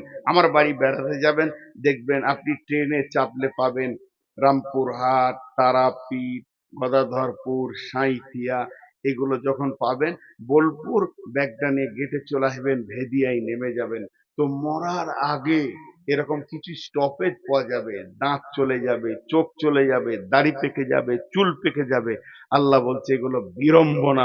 পৃথিবীর কোন শক্তি, পৃথিবীর কোন বিজ্ঞানী আটকে দিতে পারবে না, তোর দাড়িকে কালো করে রাখতে পারবে না। তোর মন চাই চাই না চাই, এটা আমি করছি, করব। তার মানে আমি গাড়িতে চেপে গেছি, মতের গেটে পৌঁছাতে চলেছি, তোকে এটা ভাবতেই হবে। তোর মন চাইছে না যে আমি মতের গেটে যাই, কিন্তু তোকে আমি এমন গাড়িতে চাপিয়েছি স্টপেজ পার হচ্ছে, তুই পেয়ে যাবি, আস্তে আস্তে পেয়ে যাবি, বোলপুর পেয়ে যাবি, ভেদা পেয়ে যাবি। এটা রুখার কোনো রাস্তা নাই। আল্লাহ কেমন করে বলেছে দেখেন। এখন আমি একবার বোঝানোর জন্য বলছি, রাগ করিয়েন না, আমরা আপনাদের কাছে আমি মাপ চেয়ে বলছি। কোন একটা ব্যক্তিকে আমি বলছি, তোকে আমি মারবই, মেরে পুঁতে দিব, তোকে মারবই, মেরে পুঁতে দিব। হিম্মত নিয়ে বললাম, ওকে কি মারবো বলতে যে আমি নিজেই মরে গেছি, আমার লাশ আগে চলে গেল, ওই আমার জানাজা পড়ে নিলে। আল্লাহ বলছে তোদের চ্যালেঞ্জের মূল্য নাই। কিন্তু আল্লাহ বলছে বিসমিল্লাহির রহমানির রহিম, মিন আইয়ি শাইইন খলাকাহু, মিন নুতফাতিন খলাকাহু। কালে এসে বলে গো,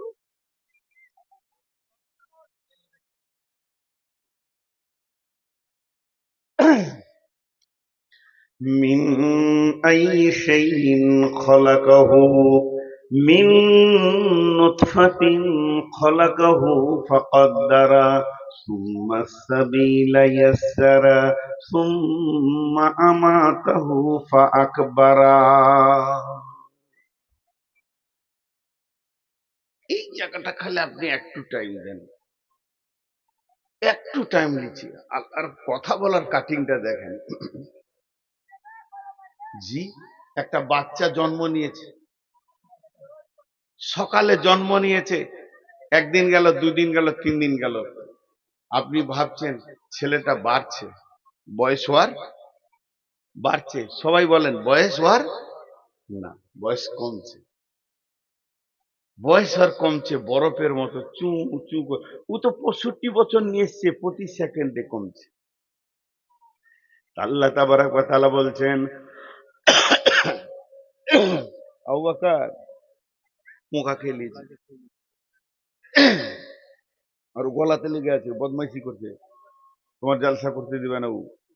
আল্লাহ তাবারাক ওয়া তাআলা বলছেন, তুই খালি একবার ভাব, আমি সবাইকে বলছি নিজে নিজে নিজে নিজে ভাববেন, কেউ কারো দিকে আঙুল তুলবেন না, আপনি আমারটা চিন্তা করবেন না, আপনারটা আমি চিন্তা করব না, শুধু চিন্তা নিজেরটা করেন। আল্লাহ বলছেন, মিন আই শাইইন খলাকাহু, মিন নুতফাতিন খলাকাহু ফাকাদ্দারা সুম্মা সাবিলা ইয়াসসারা সুম্মা আমাতাহু ফাআকবারা। তোকে আমি কি থেকে বানিয়েছি? মিন আইয়ি শাইইন খালাকাহু, তোকে আমি কি থেকে বানিয়েছি? মিন নুতফাতিন খালাকাহু ফাকাদ্দারা। শুধু এই দুটো কথা নিয়ে যদি কথা বলি তো রাত্রি 2টা বেজে যাবে, তার বাকি আয়াতে যাওয়া যাবে না। মিন নুতফাতিন খালাকাহু ফাকাদ্দারা, তোকে আমি বীর্য থেকে বানিয়েছি, 2 রকম বীর্য, একটা নারীর একটা পুরুষের। একটা নারীর একটা পুরুষের বীর্য থেকে তোকে আমি বানিয়েছি। আমার বানানোটা কত সূক্ষ্ম দেখ, তোকে আমি বানিয়েছি মিন আইয়ি শাইইন খালাকাহু মিন নুতফাতিন খালাকাহু ফাকাদ্দারা। সেই জিনিসটা কেমন? যে জিনিসটা দিয়ে তোকে আমি বানিয়েছি সেই জিনিসটা কেমন? কেমন? বন্ধুরা আমার, একজন অহংকারের সঙ্গে রাস্তায় হাঁটছে, আর একজন বুদ্ধিজীবী বলছে, ভাইরে তোর অহংকার কিসের? তুই যে পৃথিবীতে এসেছিস কোন সোনার গেট দিয়ে তুই আসিস নাই, কোন সোনার দরজা দিয়ে তুই আসিসনি। তোর আসার জন্য তোর আল্লাহ ব্যবস্থা করেছে, একবার পুরুষের পেশাবের রাস্তা, একবার নারীর পেশাবের রাস্তা। পেশাবের রাস্তা দিয়ে তুই আইলি, তোকে এমন একটা জিনিস দিয়ে বানানো হয়েছে যেটা স্খলন যখন হয়েছে তোর মা বাপের, তাদের গোসল ফরজ হয়ে গেছে। আল্লাহ তাবারাক ওয়া তাআলা সূরা দাহরে বলছেন, হাল আতা আলাল ইনসানি হিনুম মিনাদ দাহরি লাম ইয়াকুন শাইয়্যাম মাযকুরা ইন্না খালাকনাল ইনসানা মিন নুতফাতিন আমসাজিন নাবতালিহি ফাজআলনাহু সামিয়াম বাসীরা। আমি আল্লাহ তোকে যে বানালাম, কিসে থেকে বানালাম শুনে নে, তোকে আমি বীর্য থেকে বানিয়েছি। আর তুই শুনেলে নিজেকে এত বড় অহংকার করিস না। ইন্না হাল আতা ইলাল ইনসানি হিনুম মিনাদ দাহরি লাম ইয়াকুন শাইয়্যাম মাযকুরা। এখন তুই মাস্টার, এখন তুই ডাক্তার, এখন তুই ইঞ্জিনিয়ার, এখন তুই মাওলানা, এখন তুই মুফতি, এখন তোর পরিচয় সভাপতি, এখন তোর পরিচয় প্রধান বক্তা, কিন্তু তোর জীবনের একটা লম্বা টাইম পার হয়েছে, তোর ব্যাপারে তখন কেউ কিছু জানতো না। হাল্লাতা আলাল ইনসানি হিনুম মিনাদ দাহরি লাম ইয়াকুন শাইয়্যাম মাযকুরা। আমার বয়স এখন 54। আমার বয়স এখন 54। বুঝানোর জন্য বলছি, বয়স আমি অ্যাকুরিটি বলেছি। 55 বছর আগে আমি কোথা ছিলাম? 1 বছর আগে বলছি, মায়ের পেটে ভ্রূণ নড়ছিলাম, 1টা বছর ওখানে নিয়েছি। 56 বছর আগে কোথা ছিলাম? মা বাপের কাছে শুক্রাণু ডিম্বাণু হয়ে তাদের বীর্যে। 57 বছর আগে কোথা ছিলাম? তাদের রক্তে। তাহলে 60 বছর আগে কোথা ছিলাম? আরো 3 বছর। তাহলে খাবারের ফল ফ্রুটের ভিতরে আরো 10 বছর আগে কোথা ছিলাম?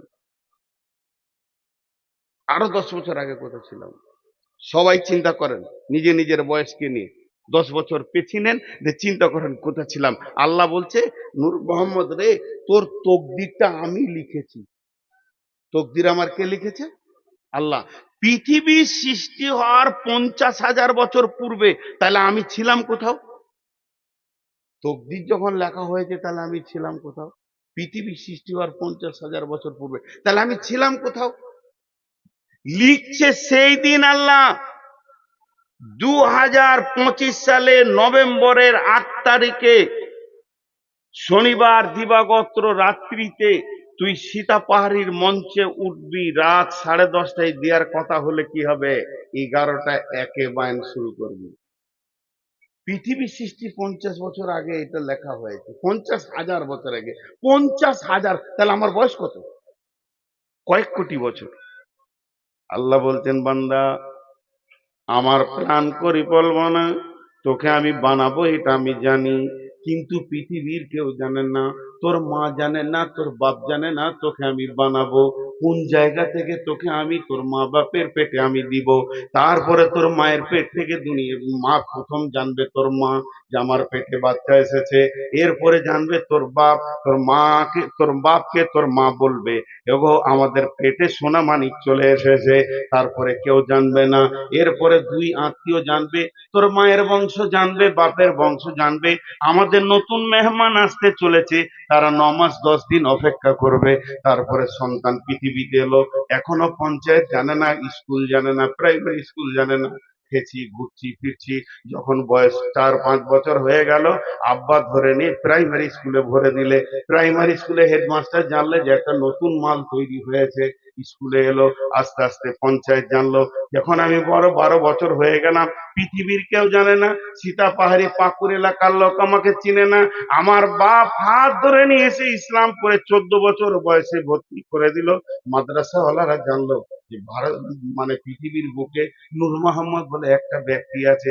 পড়ছি পড়ছি আছি পড়ছি, মাথায় পাগড়ি দিল, দুনিয়া জানলো। তারপরেও তো আমাকে কেউ জানে না। আস্তে আস্তে আস্তে আস্তে আমি বক্তা হলাম। এই বক্তা হওয়াতে এখন ঝাড়খণ্ড, বিহার, পশ্চিমবঙ্গ, নাগাল্যান্ড, আর সিকিম, আবার আসাম, ত্রিপুরা, মেঘালয় সবাই আমাকে জেনে নিল, বাংলাদেশ জেনে নিল। আল্লাহ বলছেন বান্দা রে, তোর বয়স থেকে খালি মাত্র 10 বছর পেছিয়ে দে, তোকে কেউ চিনত না, আর আমি এই জায়গায় তোকে আনবো। এটা আমার প্ল্যান পরিকল্পনা। তোকে কার পেটে দিতে হবে, কোন মেয়েটার পেটে যাবি, তারপরে তুই মাদ্রাসায় ঢুকবি, আলেম হবি, মৌলানা হবি, বক্তা হবি। হাল আতা আলাল ইনসানি হিনুম মিনাদ দাহরি লাম ইয়াকুন শাইয়াম মাযকুরা। তোর কোনো জিকির ছিল না, তোর নামের কোনো কাজ ছিল না, কিন্তু আমি আল্লাহ ধীরে ধীরে ধীরে ধীরে ধীরে ধীরে তোকে নিয়ে আসলাম। এটা আমার আল্লাহর কুদরত। এরপরে তোকে আমি গোটা বডিটা দিয়েছি, এই বডি থেকে কিস্তি শুরু করব। একদিন তোর চোখ নিব, একদিন তোর হার্ট নিব, একদিন তোর কিডনিটা দেব, নিব, নিতে নিতে তোর দাঁতের পেনিয়াম গুলো একটা করে খুলতে শুরু করব। খুলতে খুলতে শেষ কিস্তিতে তোর জানটাকে নিয়ে নিব। ওটাই আল্লাহ বলছেন মিন আইয়িন খালাকাহু মিন নুতফাতিন খালাকাহু ফাকাদ্দারা সুম্মা সাবিলা ইয়াসসারা। তোকে দুটা নুতফা থেকে বানালাম, সুন্দর চেহারা দিলাম। এরপরে তোর মায়ের যে রাস্তাটা, বিরাট বড় একটা কোম্পানির গেটের মতো দরজা খুলে তুই বেরিয়েছিস না, তোর মাকে প্রসব যন্ত্রণা সহ্য করতে হয়েছে।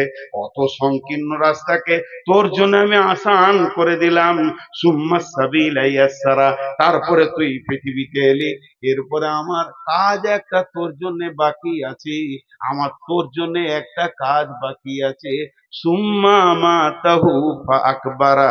তোকে আমি মারবো, কবরে শোয়াবো। এই আল্লাহ চ্যালেঞ্জটাকে কাটার মতো কোন বীর মাস্তান আছে? তোকে আমি মারবো, কবরে শোয়াবো, সুম্মা আমাতাহু ফাআকবারা। তুই যত বড় মাস্তান হ, আর যত বড় তুই হিরো হ, আর যতগুলো তুই মার্ডার করে থাক, এলাকার হিরো বেনে থাক, তোকে আমি মারবো আর কবরে শোয়াবো, এটা তুই জেনে রাখ। মজার কথা বুঝে আসেন, কিছু জিনিস আছে খুব ডিপলি কথা, খুব ডিপলি কথা। হাজি ভাই, মত, কবর, সাবজেক্ট অনুশীলন 1 মত আর কবর, এই দুটি জিনিস মানুষের বিবেকের দরজা খোলার জন্য যথেষ্ট। এটা একটা সাবজেক্ট, এটা একটা বিষয়, এটা একটা অনুমান। একটা লোক লেখাপড়া করতে পারেনি, ওকে কবর দেখাও কিছু বুঝবে।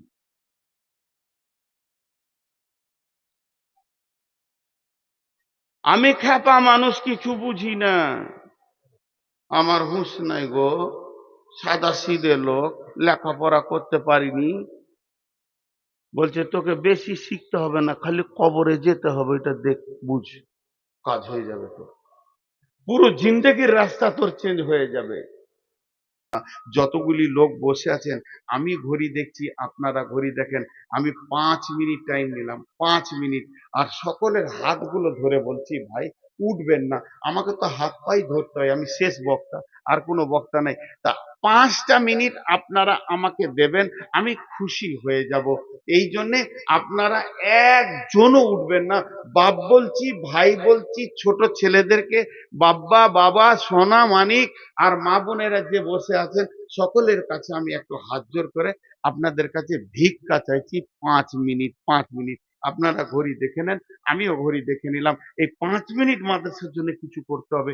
যদি না করি তো মাদ্রাসাটা তো অন্যদিকে চলে যাবে। এত বড় আয়োজন, এত কষ্ট, কমিটির এত দৌড়ঝাঁপ, আর মাদ্রাসা যদি কিছু না পাই তো ভুল হবে। বিধায় এখানে কয়েকজন দিয়েছে, কি আছে, জাকির সীতাপাহাড়ি থেকে, আখতার সাহেব ফেরের জন্য 5,000 টাকা, জাকির হোসেন 2 বস্তা সিমেন্ট দিয়েছে, সালামত দিয়েছে এক বস্তা সিমেন্ট, আর রেজিনা দিয়েছে 2 প্যাকেট সিমেন্ট, হাসেম দিয়েছে 5 প্যাকেট সিমেন্ট, মহিলাদের মহল থেকে এসেছে 12,922, বেনামিতে 5,000, আর কৈসুদ্দিন সাহেব 20,000 টাকা। এগুলো টাকা এসেছে। এই দেখেন আমি হাতে পায়ে ধরলাম, তাও দুজন উঠছে। বাপজি আপনাদের পায়ে ধরছি, বসেন। 5 মিনিট, 5 মিনিট, ক্ষতি হয়ে যাবে না বাপ, ক্ষতি হয়ে যাবে না। হ্যাঁ, যিনি টাকা দিবেন উনি উঠেন, যদি কিছু দেন এদিকে আসেন। যদি এই 5 মিনিটের ভিতরে 2,000, 5,000, 1,000 যারা দিবেন তারা উঠে এইদিকে আসেন, পেছন দিয়ে যেন না ভাই আমার, আমরা একসঙ্গে দোয়া পরে সারবো। জি, আর এই ছেলেরা বাবরে আমার জন্য, আমার তরফ থেকে একবার চাদর নিয়ে যাও, যার কাছে যা আছে চাদর, 2-3টে চাদর ঢুকে যাও, 2-3টে চাদর। ভাই 5 মিনিটের মধ্যে 1 মিনিট হয়ে গেল, আর 4 মিনিট আছে। মিস বাহাউদ্দিন 10 প্যাকেট সিমেন্ট, চলে যাবে না। এই ছেলে যাও যাও যাও যাও। ওয়েদ আলী বসুনাগা থেকে 1,000 টাকা, ভাই আছে, দেন, জাজাকাল্লাহ। এই ছেলে বলো আরো চাদর, যাও আরো চাদর দাও। চটচট করে আপনারা পকেট থেকে পয়সা রেডি করেন, আমি একদম 5 মিনিট হলে আমার ওয়াদা ঠিক রাখবো। এই শোনো, ওই পেছন দিকে যাও, পেছন দিক থেকে এদিকে এসো, কারণ এরা আমাকেও দিয়ে দিতে পারবে, এরা বুঝে কম। পেছন দিক থেকে এদিকে এসো। হ্যাঁ, এতক্ষণে ছেলে চালাক আছে। জি, এবার বলেন আল্লাহ, পেছন দিক থেকে সামনের দিকে এসো, ঠিক আছে? বলেন আল্লাহর জন্য কেউ 2-5 হাজার, এখানকার যে লোকগুলো আছেন, মজলিস ভেঙে গেলে আমার হাতে দিয়ে দেবেন, আর চাদরে ওইদিকে যেতে যেতে আপনারা দিয়ে দেবেন। এই পেছন দিকে যা রে বাপ, যা, তোদের হুঁশ নাই রে বাবা রে, তোরা কি করে কি করবি, সংসার কি করে করবি রে বাবা। হ্যাঁ, তো হযরত উমার মাথায় গোবর নিয়ে বাড়ি গিয়েছে, গোবর গোবর, উটের গোবর। তোর বাপ বলছে উমার রে, তোর মাথায় কেন উটের লাদ? বলছে খুব রোদ হচ্ছিল তো উটের পাছাতে বসেছিলে। মারলো গালে এক চর, গাধা, উট চড়াইতে জানি না, রোদ লেগেছে তো উটের পাছায় বসবি? পরে এত হুঁশ কম ছিল, সেই উমার একটা আঙুলে 18 লক্ষ বর্গ মাইল চালিয়ে চলে গেল। আমি হযরত উমারের কথা বলছি, ইসলামের দ্বিতীয় খলিফা। উনি কত সাদা সিধে ছিলেন, ওর বাপ উট চড়াইতে দিয়েছে তো রোদ লেগেছে, উটের পাছাতে বসে মাথায় গোবর লেগে ঘর গেছে। ওর বাপ মেরেছিল, পড়াস করে এক চর, গাধা তোর হুঁশ নেই, উটের পাছায় কেউ বসে? সেই উমার একটা আঙুলের ইসাই 18 লক্ষ বর্গ মাইল শাসন করলেন। কে আছেন ভাই আমার, দেন চটচট করে কিছু দেন। আমার হাতে আর 2 মিনিট আছে। নজরুল 1,000 টাকা। আর কেউ আছেন? তৌহিদুল 1,000 টাকা। আর কেউ আছেন? আমার হাতে মাত্র 1.5 মিনিট আছে, আমি ওয়াদা করেছি, ওয়াদা করে আবদ্ধ থাকবো, ওয়াদা আমি ফেল করব না। ভাই আমার যদি কেউ 2000 5000 থাকে, আর একটা কথা বলে দিই, কথা বলতে বলতে আমি যখন দোয়া পরে শেষ করে দেব, ওইদিকে চাদর আছে, ছেলেদের চাদরে কিছু দিয়ে যাবেন, পারলে এখানে কিছু দিয়ে যাবেন। হ্যাঁ, আল্লাহর হস্তে। ভাই কেউ আছে না 2000 5000 দেনওয়ালা? আসলে আমাকে শেষকালে দেয় তো, আমি আদায় বেশি পাই না। আমার আগেকার বক্তা হার পর্যন্ত চুষে নিয়ে চলে যায়, এটা আমার নসিবে থেকে। এই যে 500 টাকা 100 টাকা আসছে, আর কি আসবে আমার কপালে? উসমান ভাই ভালো ছিল, কোথা থেকে 500 টাকা দিলে হতভাগা, যে ও দোয়া নেওয়ার জন্য। আচ্ছা, এখন আমার কাছে আর 20 সেকেন্ড আছে, আমি দোয়া দিচ্ছি, আপনারা বুঝে বুঝে আমিন বলবেন। এই আল্লাহ, সন্ধ্যা থেকে নিয়ে এই পর্যন্ত যত কোরআন হাদিসের আলোচনা হয়েছে, সব আমাদেরকে আমল করার তৌফিক দাও। এই আল্লাহ, আজকে কবর নিয়ে আলোচনা করলাম, আমরা কবরে হিসাব চাই না তোমার কাছে, আমরা হাসরে হিসাব চাই না, আমরা কবরে সলজব চাই না, আমরা কাজেই তোমার দয়া, তুমি আমাদেরকে দয়া করো। হে আল্লাহ, কবরে কাউকে চাই না, মাকে চাই না, বাপকে চাই না, ভাইকে চাই না, বোনকে চাই না। মাবুদ, তুমি আমার সঙ্গী হয়ে যেও, তাহলে আমাকে আর ভয় লাগবে না। এ আল্লাহ, কবরের সহজ জব গুলো আমি যেন রেডি করতে পারি, তুমি তৌফিক দাও। এই আল্লাহ, তোমার হুকুম মেনে যেন সারা জীবন চলতে পারি, তুমি আমাদেরকে তৌফিক দাও। এই আল্লাহ, তোমার রসুলের তরিকাকে যেন গ্রহণ করতে পারি, তুমি আমাদেরকে তৌফিক দাও। এই আল্লাহ, দিন ইসলামের যত রুলস কানুন আছে এগুলো মেনে নিতে পারি, তুমি আমাদেরকে তৌফিক দাও। এই আল্লাহ, সন্ধ্যা থেকে এই পর্যন্ত যতগুলো কালেকশন হয়েছে, সব কালেকশন গুলো তুমি কবুল করে নাও। শুধু এখানে নয়, শুধু সীতা পার নয়, ইসলামকে বাঁচানোর জন্য সারা পৃথিবীতে যত লোক টাকা দিচ্ছে, আল্লাহ তুমি কবুল করে নাও। এ আল্লাহ, আমাদের মা বাপ ভাই বোন আত্মীয় স্বজন শিক্ষক ডাক্তার মাস্টার ইমাম মজ্জেন আর আউলিয়া ওলি গাউস কুতুব আবদাল যতগুলো কালেমা নিয়ে কবরে গেছে, আল্লাহ তাদেরকে মাফ করে দাও, আল্লাহ তাদেরকে ক্ষমা করে দাও।